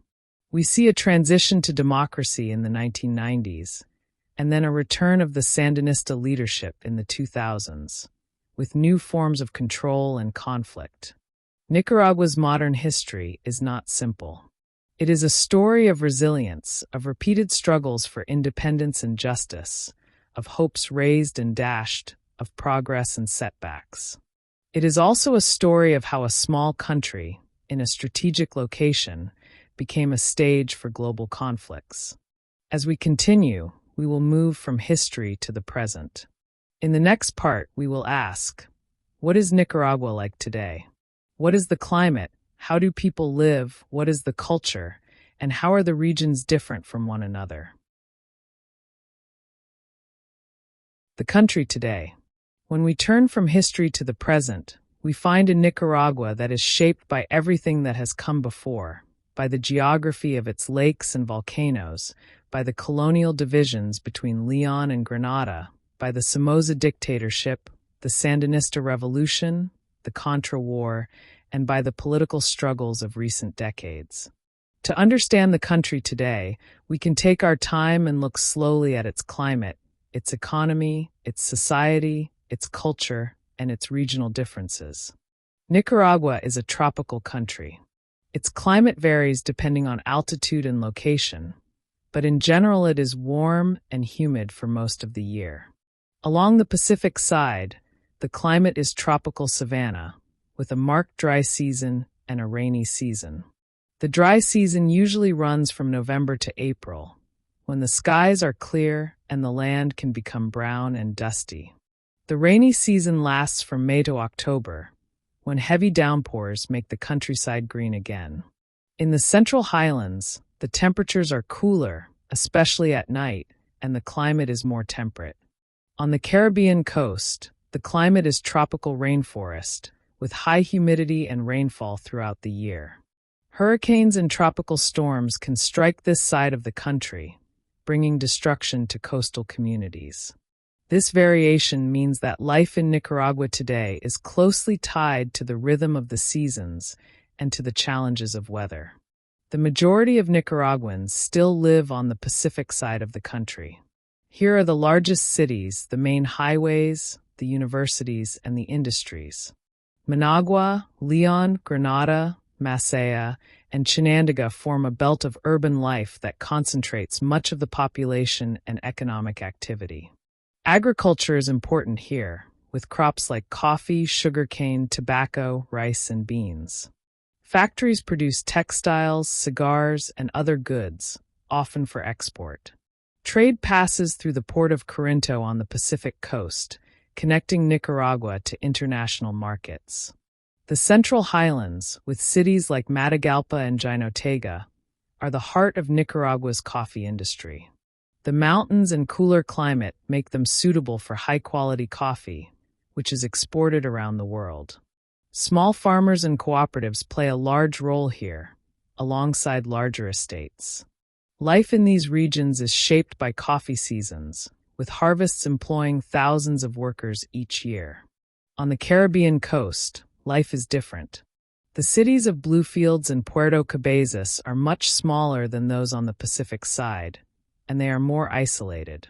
The population here is more diverse, with Afro-descendant communities, including the Creole and Garifuna, alongside indigenous peoples such as the Mosquito, Mayangna, and Rama. Languages other than Spanish are spoken, including English-based Creole and native languages. Fishing, small-scale farming, and some logging provide livelihoods, though poverty is widespread. The sense of identity on the Caribbean coast is distinct, and relations with the central government in Managua are often tense. Autonomy statutes give the coast some degree of self-government, but resources remain limited. Nicaraguan society today is young. The population is about 7 million, and more than half are under the age of 30. This youthfulness is both a challenge and an opportunity. It means energy, labor, and potential, but it also means a need for jobs, schools, and healthcare. Many young Nicaraguans migrate abroad, to Costa Rica, the United States, or Spain, seeking opportunities not available at home. Remittances from abroad are crucial to the economy, providing support for countless families. Culturally, Nicaragua is a blend of traditions. On the Pacific side, Spanish colonial heritage is visible in the cathedrals, plazas, and festivals. Catholic holidays are important, with Semana Santa, or Holy Week, being a major time of processions and celebrations. At the same time, Protestant churches have grown rapidly, with evangelical congregations spreading in cities and towns. Music and dance are part of daily life, from marimba and folk traditions to popular Latin rhythms. Poetry has a special place in Nicaraguan culture, with figures like Rubén Darío, often called the Prince of Spanish-language poetry, still celebrated as national icons. On the Caribbean coast, cultural traditions are different. The Maypole Festival, with music, dance, and colorful costumes, reflects Afro-Caribbean heritage. English words and songs mingle with Spanish, and foods such as coconut bread, rondon, a seafood and coconut stew, and plantains distinguish the cuisine from that of the Pacific. In Bluefields, reggae and calypso are as much a part of life as marimba is in León or Granada. Economically, Nicaragua remains one of the poorest countries in Latin America. Agriculture is still a backbone, but exports are vulnerable to global price changes. Gold mining has become increasingly important, with foreign companies investing in extraction, but also raising concerns about environmental damage. Tourism has potential, especially with Nicaragua's natural beauty, colonial towns, and volcanic landscapes, but political instability and limited infrastructure have kept visitor numbers lower than in neighboring Costa Rica. The government has invested in renewable energy, particularly geothermal, wind, and solar power, taking advantage of the country's natural resources. Socially, life in Nicaragua today reflects both progress and struggle. Literacy rates are higher than in the past, thanks in part to campaigns during the Sandinista years and later improvements. Healthcare is available but uneven, with better services in the cities than in rural areas. Poverty remains high, particularly in rural regions and on the Caribbean coast. Inequality is visible, with wealth concentrated in a small elite while many live with limited means. Politically, Nicaragua today is marked by the long rule of Daniel Ortega and the FSLN. While his government emphasizes social programs, infrastructure projects, and alliances with countries such as Venezuela, Cuba, and Russia, it is also criticized for repressing dissent, controlling the press, and limiting political competition. Elections in recent years have been denounced by many international observers as neither free nor fair. Opposition leaders are often jailed, exiled, or barred from running. For many Nicaraguans, politics is something to be endured rather than something that offers hope. And yet, everyday life continues.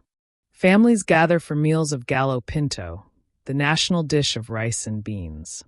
Children go to school, young people use mobile phones to connect with friends, and buses decorated with bright colors carry passengers between towns. Markets bustle with fruit, vegetables, meat, and fish. Football is played in fields and streets, and baseball, the most popular sport, brings communities together for games. If we compare the different regions of Nicaragua today, the differences remain sharp. The Pacific side is more urban, more connected to global markets, and more politically dominant. The Central Highlands are agricultural, especially with coffee. The Caribbean side is poorer, more diverse, and more distant from the center. These contrasts make Nicaragua not one single story, but many overlapping ones. So, what is Nicaragua today? It is a country of contrasts, between rich volcanic soils and poor rural communities, between colonial cathedrals and simple wooden houses, between revolutionary slogans and daily struggles. It is a country where history is always close to the surface, shaping the present in ways both visible and hidden. And it is a country that continues to seek its path, balancing the weight of the past with the hopes of the future. In the next part, we will turn from the reality of everyday life to the experience of traveling in Nicaragua. How does it feel to visit this country? What is the cost of travel? Where are the main destinations? And what can one eat and drink along the way? We will explore these questions in the section on travel. Travel. To travel in Nicaragua today is to step slowly into a country of contrasts, where the pace is often unhurried and where the rhythms of daily life follow the seasons, the markets, and the weather. It is not one of the most visited destinations in Latin America, but for those who go, it offers a mixture of colonial towns, volcanic landscapes, lakes, beaches, and diverse cultures. In this part, we will take a calm journey through what it is like to travel in Nicaragua, how safe it feels, what the prices are like, how one gets there, when to go, and what there is to see, eat, and experience. When it comes to safety, Nicaragua is often a subject of mixed impressions. On the one hand, many travelers who go report feeling welcome, and violent crime rates are lower than in some neighboring countries. On the other hand, political unrest in recent years, especially since 2018, has made the international headlines, and this has affected tourism numbers. Demonstrations, government crackdowns, and international travel advisories have made some visitors more cautious. Yet, for most ordinary travelers who stick to known routes and exercise care, the country can feel manageable and calm. It is not without risks, but neither is it defined by them. Like much of Central America, Nicaragua requires attention and awareness, but it also offers hospitality and warmth. The question of cost is easier to answer. Nicaragua is, by most standards, affordable. Accommodation ranges from simple guest houses to mid-range hotels, with prices much lower than in Costa Rica or Panama. Meals of local food, such as gallo pinto with eggs, fried plantains, or grilled chicken, are inexpensive. Street food and market stalls provide filling options for just a few dollars. Transport by bus is extremely cheap, though buses are often crowded and slow. Taxis and private shuttles cost more, but remain reasonable. For travelers on a budget, Nicaragua is one of the most accessible countries in the region. Getting to Nicaragua from abroad usually means flying into Augusto C. Sandino International Airport in Managua. Direct flights from North America are more common, with connections from Miami, Houston, or Atlanta. From Europe, flights usually involve at least one stop, often in the United States or Panama. For those already in Central America, overland routes by bus connect Nicaragua to Costa Rica and Honduras, though the border crossings can be slow. Within the country, buses and minibuses connect most cities, while domestic flights serve the Caribbean coast, with planes landing in Bluefields, Puerto Cabezas, and other smaller airstrips. For those who prefer water, boats run along the San Juan River and across Lake Nicaragua, linking islands and small towns. Visas are relatively straightforward. Many visitors from Europe, North America, and Latin America can enter Nicaragua without a visa for stays of up to 90 days. The country is part of the Central America Four Border Control Agreement, along with El Salvador, Guatemala, and Honduras. This means that time spent in one of these countries counts toward the same 90-day period. Travelers do need to pay a small entry fee at the border, but otherwise, requirements are not overly complicated.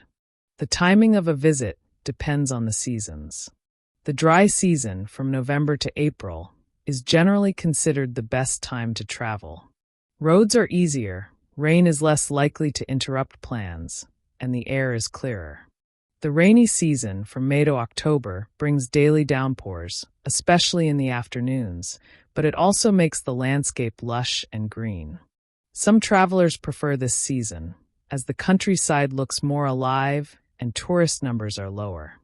Hurricanes are a risk, particularly on the Caribbean side, mainly between August and November. So, where do people go when they visit Nicaragua? For many, the first stops are the colonial cities of Granada and León. Granada, with its pastel-colored houses, central plaza, and cathedral, is a calm town where horse-drawn carriages still roll along cobblestone streets. León, with its grand cathedral, student life, and revolutionary murals, offers a more political and intellectual atmosphere. Both cities serve as bases for exploring nearby volcanoes and natural reserves. Volcanoes are a central part of travel in Nicaragua. Macaya volcano, close to Managua and Granada, is famous for its active crater, where glowing lava can sometimes be seen. Cerro Negro near León is a younger black volcanic cone where adventurous travelers try volcano boarding down the slopes. Mombacho, a cloud forest volcano near Granada, offers hiking trails and views of Lake Nicaragua. These volcanoes are reminders that the country is still geologically alive, and they provide both risk and attraction. The lakes also draw visitors. Lake Nicaragua, the largest in Central America, is dotted with islands. The most famous is Ometepe, formed by two volcanoes rising from the water. Ometepe is known for hiking, small villages, petroglyphs, and quiet life. The island is accessible by ferry, and though infrastructure is basic, it has a special appeal for those who want to slow down.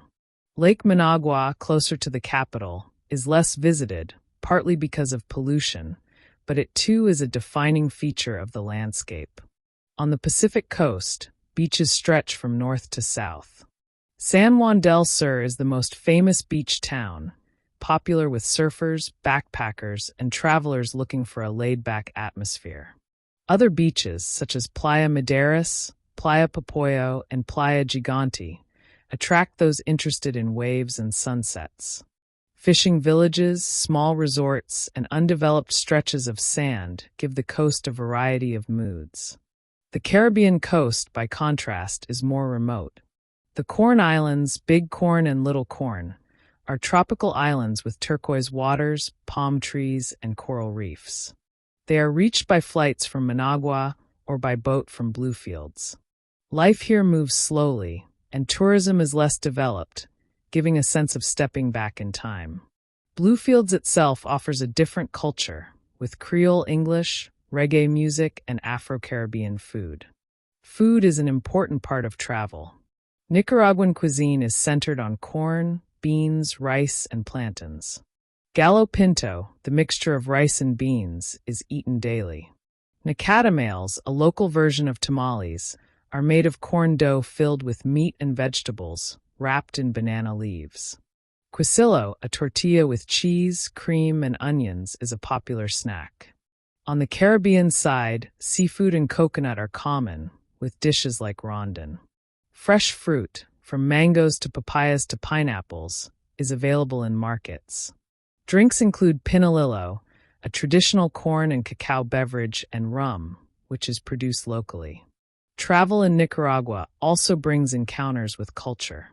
Festivals are frequent, often tied to Catholic saints or national holidays. The Griteria, a celebration of the Virgin Mary in December, fills the streets with music, fireworks, and altars. The Palo de Mayo festival on the Caribbean coast celebrates fertility, with dance and song. Baseball games, often in modest stadiums, attract passionate fans, while poetry readings honor Rubén Darío and other literary figures. For those more adventurous, Nicaragua has space for exploration. The Rio San Juan, flowing from Lake Nicaragua to the Caribbean, is lined with jungle and wildlife, and it once almost became the route of a canal. The Indio Mays Biological Reserve protects rainforest with jaguars, tapirs, and monkeys, though access is limited. In the northern mountains, hiking trails pass through coffee farms, cloud forests, and small villages. To travel in Nicaragua is not to find polished luxury, but rather to encounter a country where life moves at a slower rhythm, where buses are crowded, where roads may be rough, but where the landscapes, towns, and people offer a kind of authenticity. It is a place where the journey itself is part of the experience, where sitting on a bus with locals, eating gallo pinto in a market, or watching the sunset from a volcano ridge can feel as much a part of the trip as any formal attraction. In the next part, we will look at fun facts, the small details, the curiosities, the surprising and sometimes amusing elements that tell us something about Nicaragua beyond the guidebooks. Fun facts. When we step back from geography, history, and politics, it can be pleasant to look at some of the smaller details that make a country unique. Fun facts are not always grand or decisive.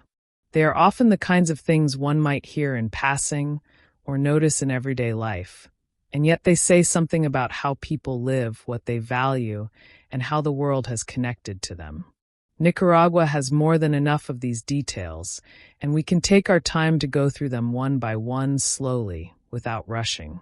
One of the first things to notice is that Nicaragua is sometimes called the land of lakes and volcanoes. This is not just a tourist slogan, but a geographical truth. The country has more than 20 volcanoes, several of them active, and it also has some of the largest lakes in Central America. Few countries of similar size can claim such a combination, and it means that the landscape is always in motion. For travelers and locals alike, the sight of a smoking crater or the expanse of Lake Nicaragua is never far away. Another small but curious fact is that Nicaragua has the only freshwater sharks in the world. In Lake Nicaragua, bull sharks were once common, and they became famous for being able to live both in the ocean and in freshwater. Scientists found that these sharks could swim up the San Juan River, leap rapids, and establish themselves in the lake. Their numbers have declined in recent years due to fishing and environmental changes, but they remain a symbol of the country's unusual wildlife. Nicaragua also has a strong poetic tradition, perhaps more than one would expect from a small Central American country. Rubén Darío, born in the town of Matagalpa in 1867, became one of the most influential poets in the Spanish-speaking world.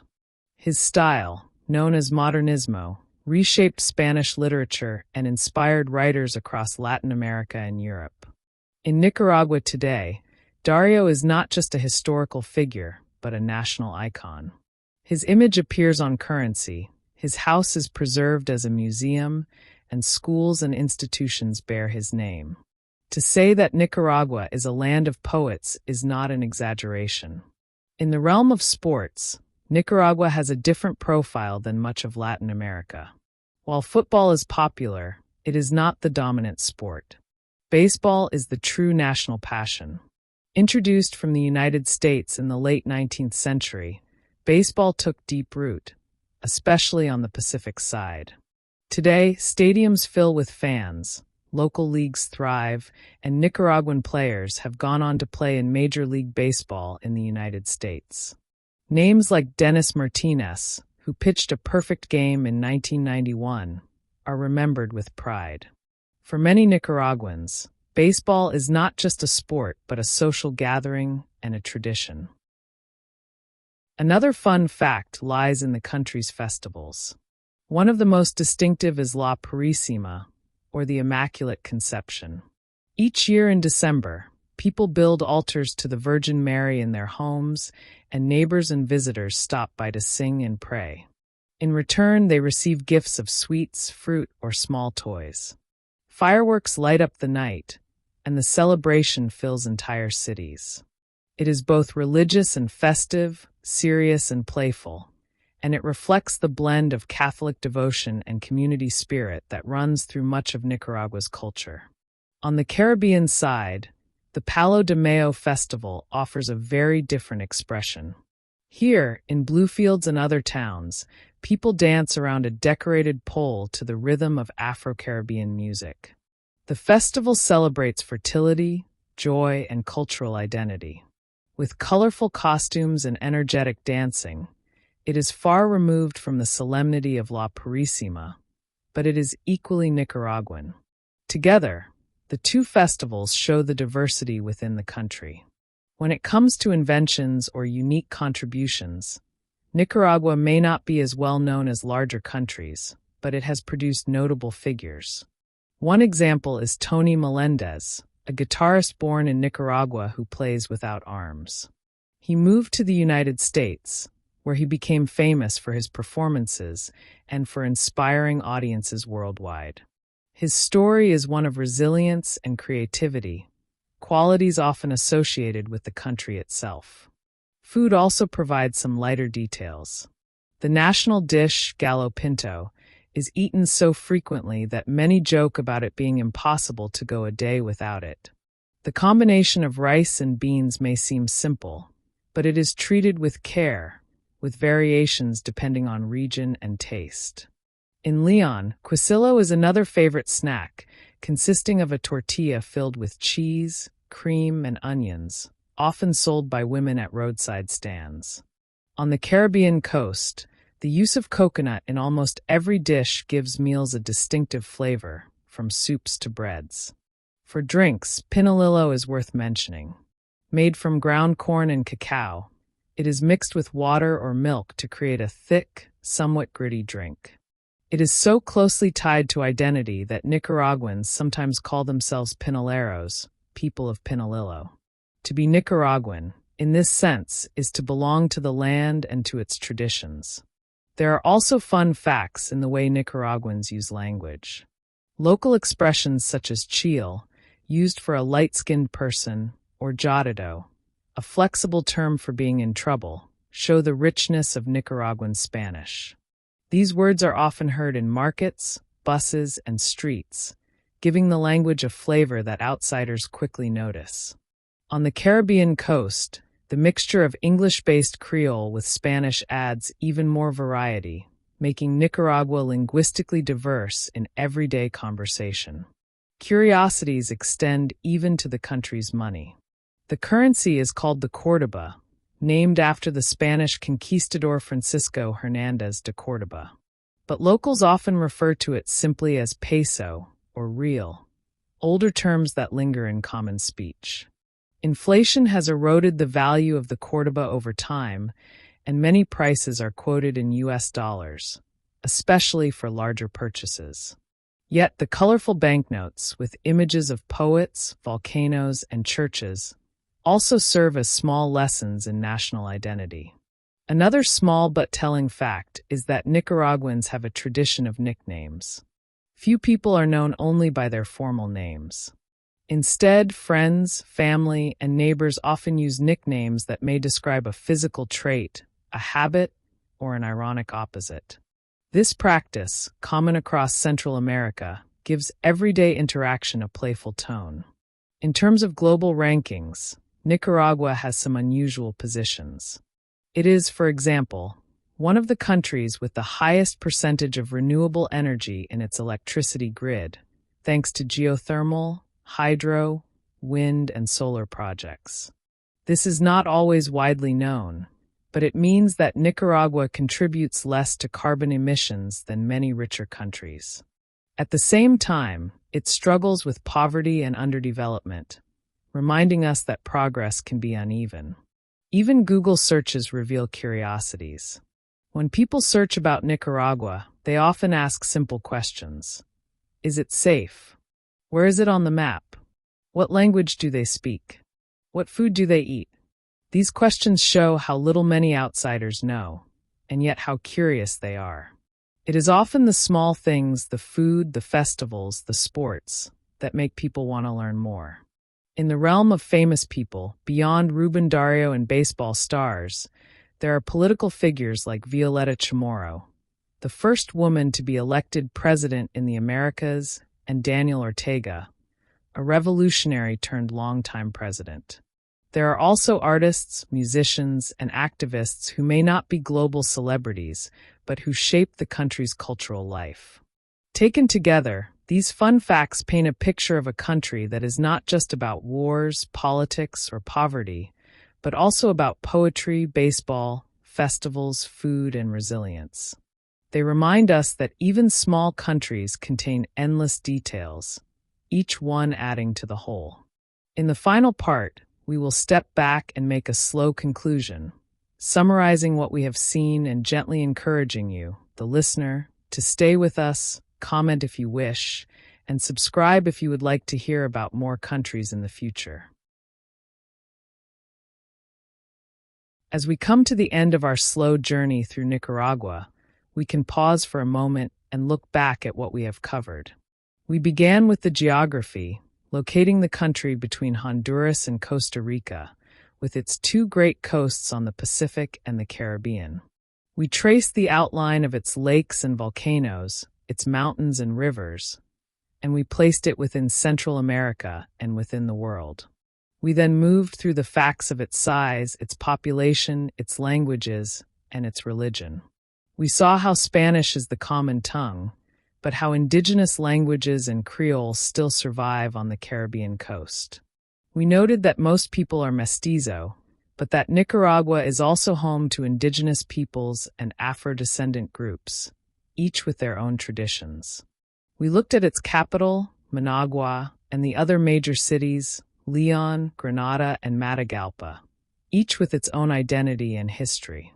From there, we stepped into politics and government, with the long shadow of the Somozas, the Sandinistas, and Daniel Ortega shaping much of modern Nicaragua. We spoke of alliances, of economic struggles, and of the challenges of building democracy in a country with such a turbulent past. We traced the story backward, through colonization, the struggle for independence, and the deeper history of the peoples who lived here long before the Spanish arrived. We also spent time with the present, the climate that shapes daily life, the economy that depends on agriculture, remittances, and natural resources, and the society that is still young and full of potential, even as it faces difficulties. We looked at travel, at what it means to visit, where one might go, what one might eat, and how the experience is both rewarding and challenging. And finally, we explored fun facts about freshwater sharks, poetry, baseball, festivals, food, and the small curiosities that make Nicaragua what it is. When we put all of this together, Nicaragua appears as a country of contrasts and resilience. It is poor yet rich in culture. It has suffered wars, but it has produced poets. It struggles with inequality, but it embraces festivals and family life. It is a land of volcanoes and lakes, of storms and sunlight, of revolutions and everyday meals of rice and beans. As always in this series, it is important to say that we may not have every detail correct. Mistakes can slip in, and knowledge changes with time. If you are from Nicaragua, or if you know the country well, we would be especially glad to hear from you. Please share your knowledge and your corrections in the comments. Your insight helps us learn, and it helps everyone who listens to understand a little more. We hope this slow journey has been useful, perhaps even calming. If you would like to hear about more countries, remember to like the video, subscribe to the channel, and join us as we continue our long project of going through every nation in the world. Thank you for listening, and until next time, when we will turn our attention to yet another country, we say goodbye from the world's countries.